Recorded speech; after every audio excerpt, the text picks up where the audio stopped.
Can now leave my face at home. So let's do that. Okay, so I'm there for 2 minutes. It's crazy busy. My Mondays are my nasty days, guys. It's 8 hours and then 2 hours. So I'm quite messed, but by the time I get here. Right, guys. So let's look at where we left off. I'm going to jump to the McLaren stuff just now. Did anyone? Yeah, I'm pretty sure no one would have gone to look at it, but we'll look at it together. So we're going to look at the importance of team leadership. Now, I think, first of all, to remember in this modern world, teams essentially will rotate leadership. The idea that one person can lead all the time does not make sense. It's simply not possible for one person to do it. The world is way too complex for it. I want to work for McLaren, Elisna, to be honest with you. I want to work. Imagine your company car. My goodness me. I'll happily work for them. Okay. So, in terms of team leadership, I think there are two elements to achieve there. The first one is that you have to achieve a certain set of behavioral outcomes. So, the kind of teamwork, the kind of esprit de corps, the kind of motivation, the kind of looking after the interests of individuals, as well as looking out at achieving certain objectives that relate to the team. So, those would relate to product and service delivery, etc. But I think the reality is we we have this, back in the day at least, romanticized view of what these self-managing teams are like. The truth is, as much as they are self-managed, in the team itself, there will always be this rotational leadership option. I think the reality is that we see that people with different strengths will lead the teams at different times, and that then contributes to the success of the organization. So, in terms of the McLaren stuff that I'd shared, I shared a couple of things. Um, I quite like this kind of thing because when we think of teamwork and team membership, and we'll talk about high performance teams in a second, the truth is it starts with your organizational culture. Anyone want to share their organizational culture with me? Anyone want to share what their organizational culture is? And please don't say agriculture. I'm so sorry about that one. The sabbatical leave. Yeah, no, sorry about that, guys. That was pathetic. I'm so sorry. Anyone want to share their organizational culture?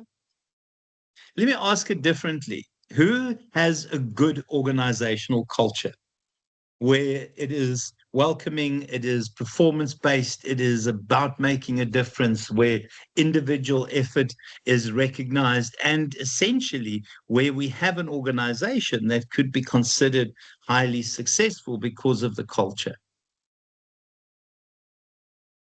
Because remember, organizational culture is the way we do things around here. I love this idea of working for this particular culture because it talks about this idea to be their best. It's this idea where people can be innovative. It's the space where people can build their strengths, can learn, can contribute. And then also the reality is that they expect high performance. Zama, we are looking at, I don't know what chapter it is, but we're looking at this. So within team leadership, you can only have effective team leadership if you have an effective organizational culture. So there are a couple of things that we know about team leadership. The first one is the existence of team processes that allow people to add value in terms of integrating. Again, remember the difference between a group and a team. And again, when I looked at this McLaren bits and pieces, what is this? Hold on a second. When I looked at the McLaren stuff, and I don't know why I closed it that way, I love the idea of this kind of values. And it is what the ideal teams must embody. I mean, there are a range of fantastic benefits of working here. But for me, this is the important one. Look at this, contribute directly to make fantastic cars better. They talk about culture, the togetherness, things are fantastic. And I love this idea of bespoke. And if you think of it, when we think of these kind of ideal processes, those processes essentially allow you to add value, to showcase your talents in terms of the organization. The second one is this idea to operate in this insane environment that we're in. Who watches Formula One? Who watches Formula One? Who watched the race yesterday? Didn't have to get up too early. Nikita, what did you think of the race yesterday?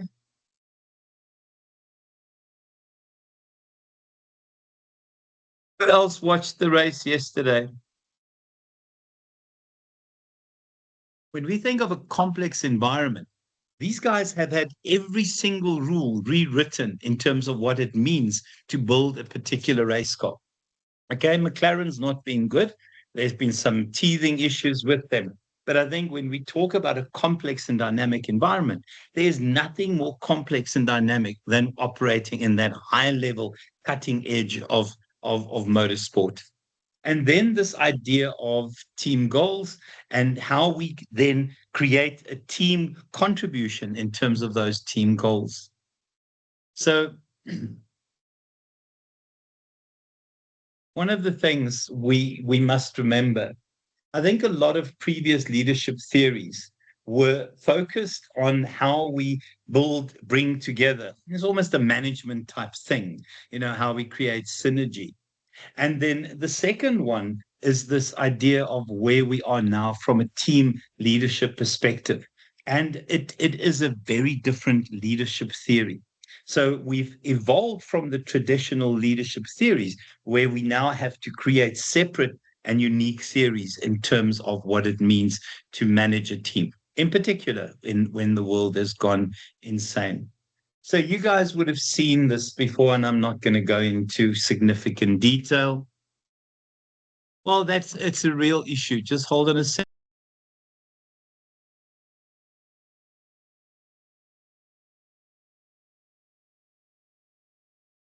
Right. So that is a real issue, Karen. That was a real issue. So you'll remember in terms of where you start off, you're a group. I think when you guys do your group assignment, you will see some sort of elements of this. You essentially might not agree on everything. You've not identified the different roles. You're looking for guidance and direction, and it is a bit of a mess. Generally what happens then, and I'm hoping that this happens with your groups, otherwise you never become an effective team, but I also hope that it doesn't turn into open warfare where everything just breaks into pieces. So remember this for your group assignment. The storming part of it is where you have conflict, and it's because no one actually wants to be in charge. Some people want to be in charge, but they don't want those individuals in charge. They don't always agree on what has to be achieved. And the reality is power struggles are very, very real.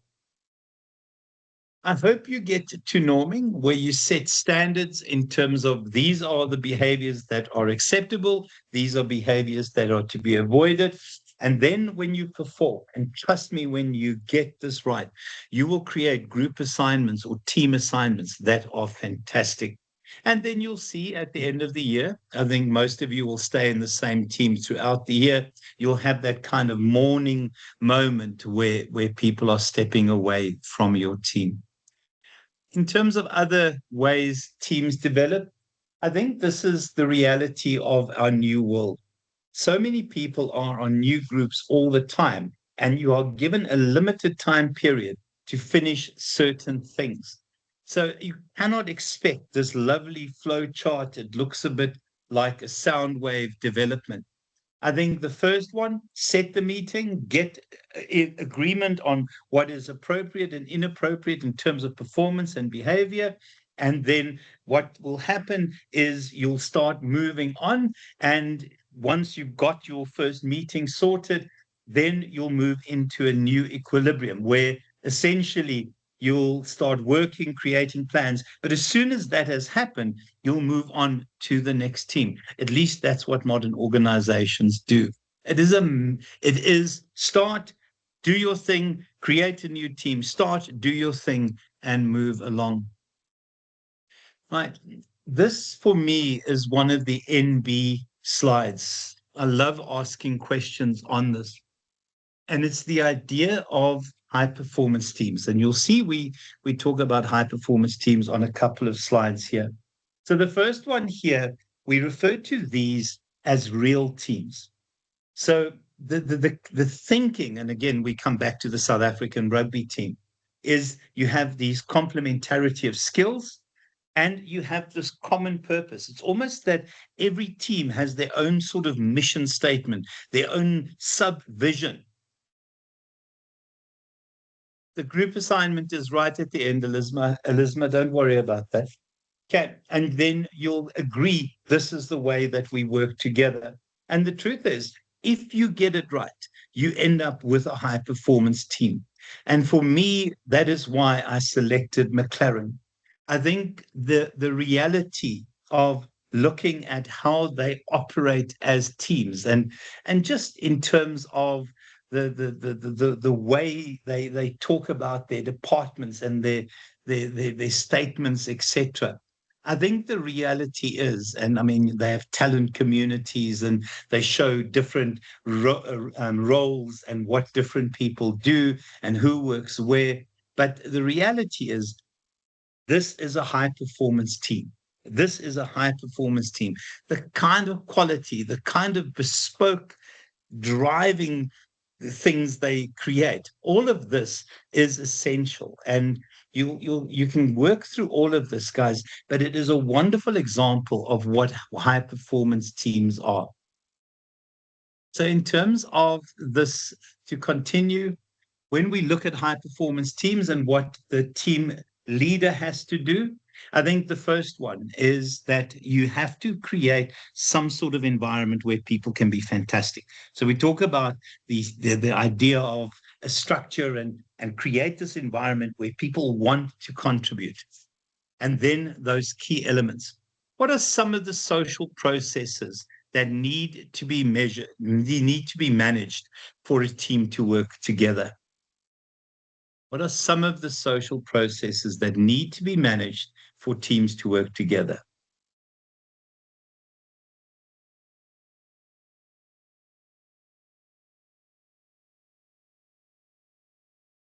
Okay. Let me ask it differently. Who here is conflict averse? Who here likes to avoid conflict? Runs away from conflict? Be honest. Maybe there's nothing wrong with that. Okay, who else? Elisna doesn't like conflict. Okay, who loves conflict? Will get into conflict. Fanaz, who likes conflict? Mweti, okay. Tell me why you like conflict. So I think it's not about liking conflict, but I'm not conflict averse. I think more than anything, I like to deal with situations That's at that wonderful. particular That's time. the way to do it. That's the way to do it. Oh, Mohammed, you confrontational. Okay, tell me what you mean by that. Well,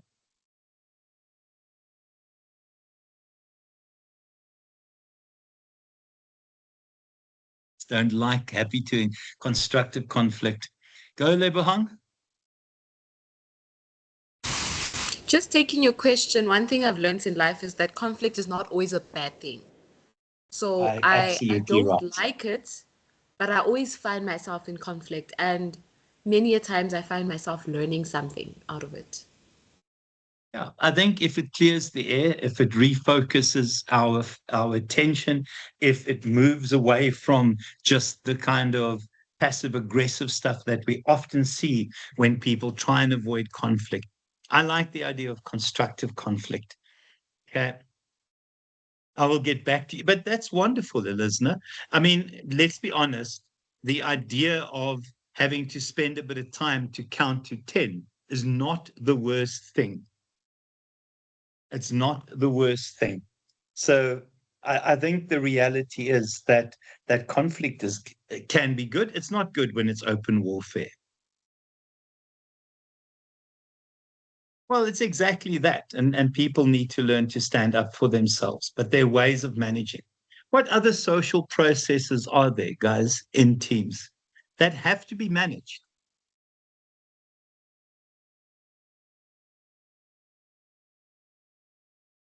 And it might fall under the broader umbrella of conflict, but what other social processes need to be managed?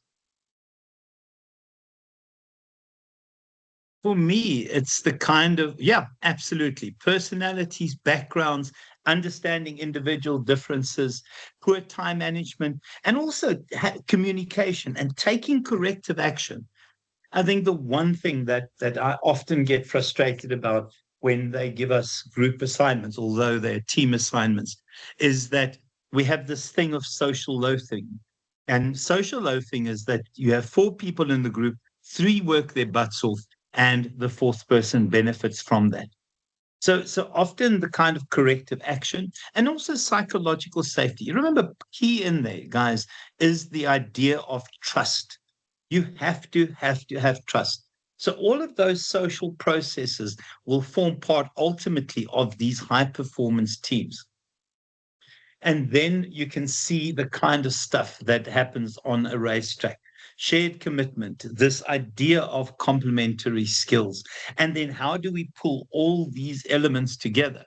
I mean, for me, absolutely, Kotsana, and you can take that a bit further and type in there, because I think that's important, because there are lots of neurotypical behaviors that people have to start understanding and managing. Guys, and then also this idea of getting teams to identify their own opportunities, to capitalize, to pounce on their own opportunities.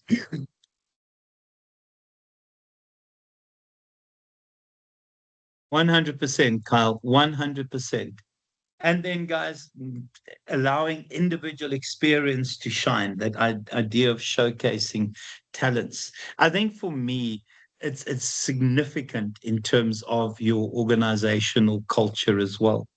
So from a model, I think there are certain rules, be a real team, so that high performance team, this idea of this compelling vision. Yes, and I know it says compelling sense of direction. I always love, and I don't know if anyone ever had the opportunity to read Jake White's book on our 2007 World Cup win.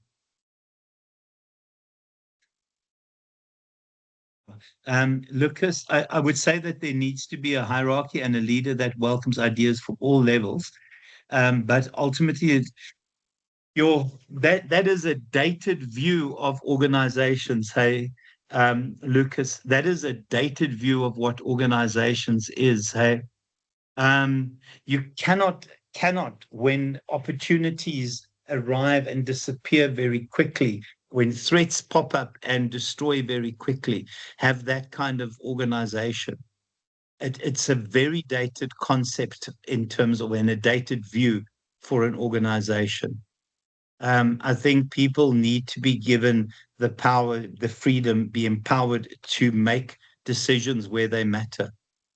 I don't know if you want to comment on that, Lucas. Maybe unmute yourself and share Yeah. what you mean by that.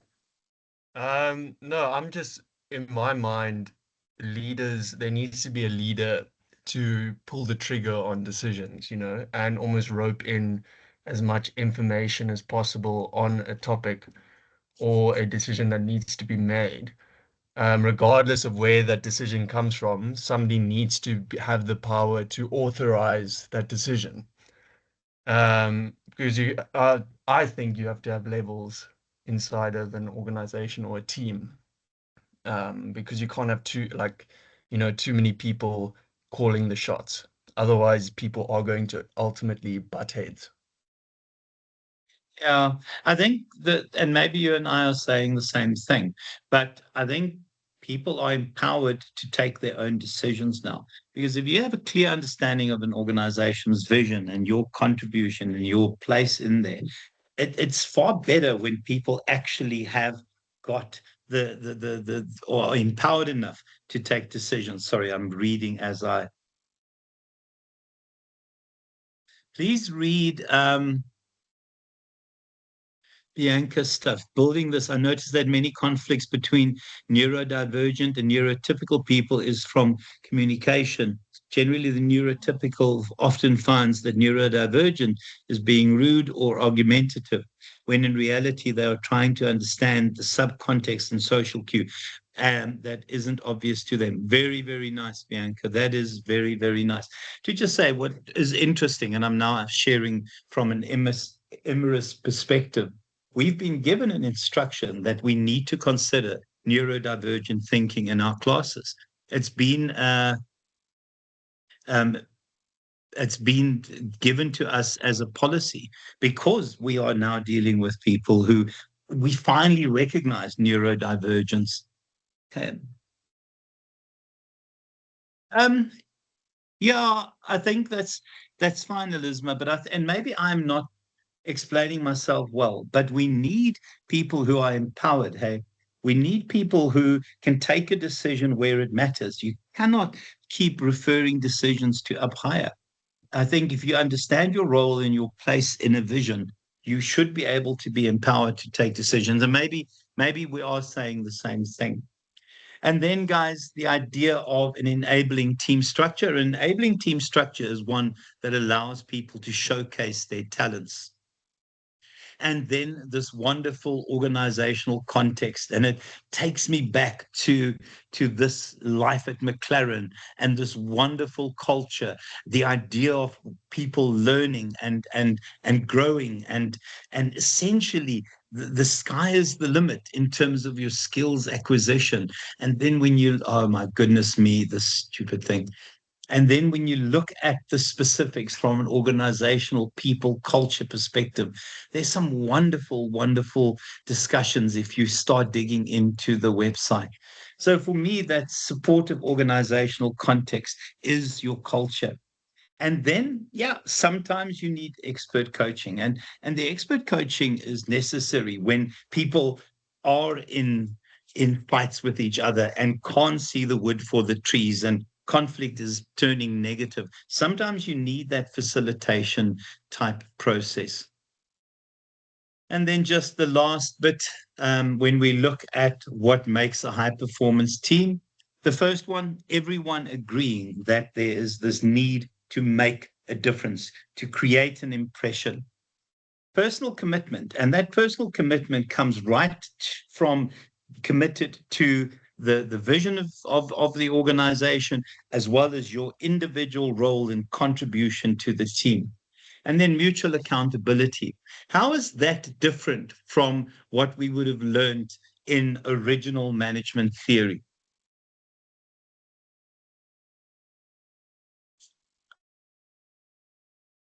How is that different from what we would have learned in original management theory? Remember, guys, in original management theory, managers were always accountable. So you would delegate responsibility and management, however, when things go wrong, would retain accountability. It is a significant shift. Well done, Liam. Very, very nicely picked up on that. Here, we hold ourselves responsible and accountable for our own contribution. You cannot hold someone else accountable anymore. If things go wrong, your neck is in the noose. And I'm not trying to make it in a negative way, but you step up and you say, I messed up. I always think of this lovely story from Barack Obama. Barack Obama, when he was elected, appointed somebody to a finance role, a senior finance role. And it turned out this guy had a checkered past in terms of finance. And instead of lying or blaming someone else and the devil and whoever else people would normally blame, Obama went on TV and said, I screwed up. For me, that is accountability. People will make mistakes, but also when you own that mistake and you fix that mistake, that is what makes true leadership. Guys, and then shared trust, and then that idea that leadership roles can shift between individuals in the team. Be very, very careful that you don't see questions on high performance teams. Okay, I love asking those questions. Not that you'll see the exam paper beforehand anyway, so it doesn't really matter what I tell you here. Hold on a second. I'm going to stop the recording.